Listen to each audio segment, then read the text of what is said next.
In the life of a migrant worker, the end of a harvest is never just a conclusion, it is the start of another departure.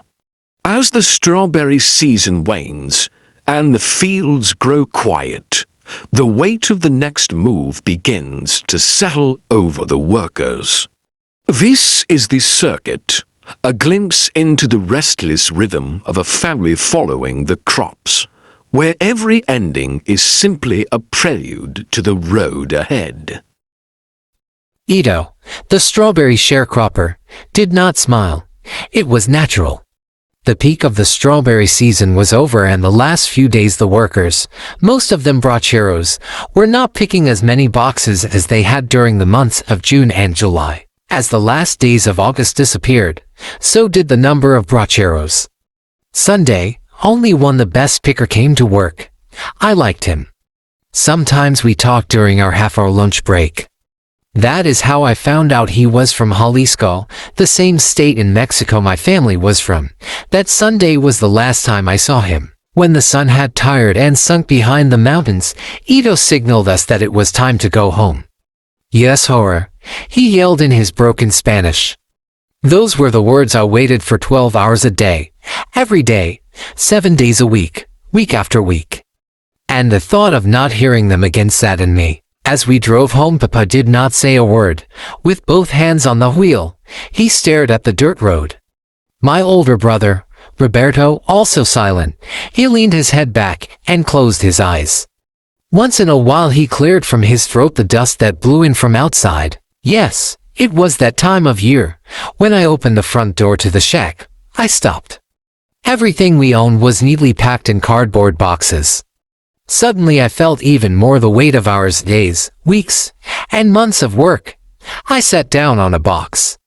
The thought of having to move to Fresno and knowing what was in store for me there brought tears to my eyes. Early next morning Mr. Sullivan showed us where his crop was, and after breakfast, Papa, Roberto, and I headed for the vineyard to pick. Around 9 o'clock the temperature had risen to almost 100 degrees. I was completely soaked in sweat and my mouth felt as if I had been chewing on a handkerchief. I walked over to the end of the row, picked up the jug of water we had brought, and began drinking. Don't drink too much. You'll get sick, Roberto shouted. No sooner had he said that than I felt sick to my stomach. I dropped to my knees and let the jug roll off my hands. I remained motionless with my eyes glued on the hot sandy ground. All I could hear was the drone of insects. Slowly I began to recover. I poured water over my face and neck and watched the dirty water run down my arms to the ground. I still felt a little dizzy when we took a break to eat lunch. It was past 2 o'clock and we sat underneath a large walnut tree that was on the side of the road. While we ate, Papa jotted down the number of boxes we had picked. Roberto drew designs on the ground with a stick. Suddenly I noticed Papa's face turn pale as he looked down the road. Here comes the school bus, he whispered loudly in alarm. Instinctively, Roberto and I ran and hid in the vineyards. We did not want to get in trouble for not going to school. The neatly dressed boys about my age got off. They carried books under their arms. After they crossed the street, the bus drove away. Roberto and I came out from hiding and joined. Papa, tienen que tener cuidado, he warned us. When the bus stopped in front of the school, I felt very nervous. I looked out the bus window and saw boys and girls carrying books under their arms. I put my hands in my pant pockets and walked to the principal's office. When I entered, I heard a woman's voice say, "May I help you?" I was startled. I had not heard English for months. For a few seconds I remained speechless. I looked at the lady who waited for an answer. My first instinct was to answer her in Spanish, but I held back. Finally, after struggling for English words, I managed to tell her that I wanted to enroll in the 6th grade. After answering many questions, I was led to the classroom. Mr. Lima, the 6th grade teacher, greeted me and assigned me a desk. He then introduced me to the class. I was so nervous and scared at that moment when everyone's eyes were on me that I wished I were with Papa and Roberto picking cotton. After taking roll, Mr. Lima gave the class the assignment for the first hour. The first thing we have to do this morning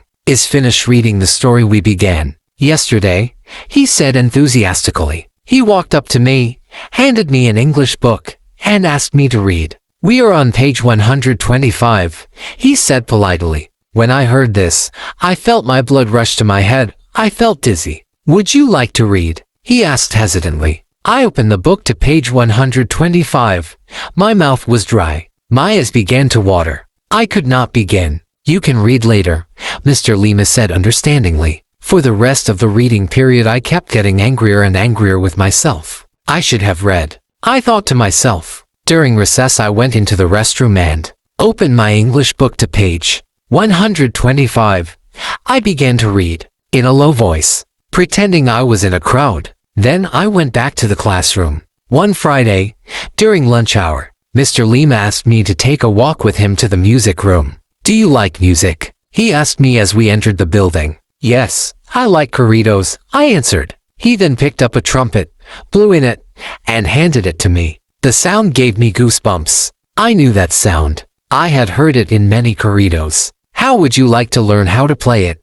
he asked. He must have read my face because before I could answer, he had already said, "I'll teach you how to play it during our lunch hours."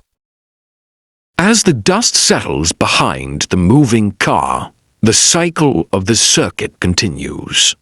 It is a life measured in boxes picked and miles traveled, a journey where the only permanence is the bond of family.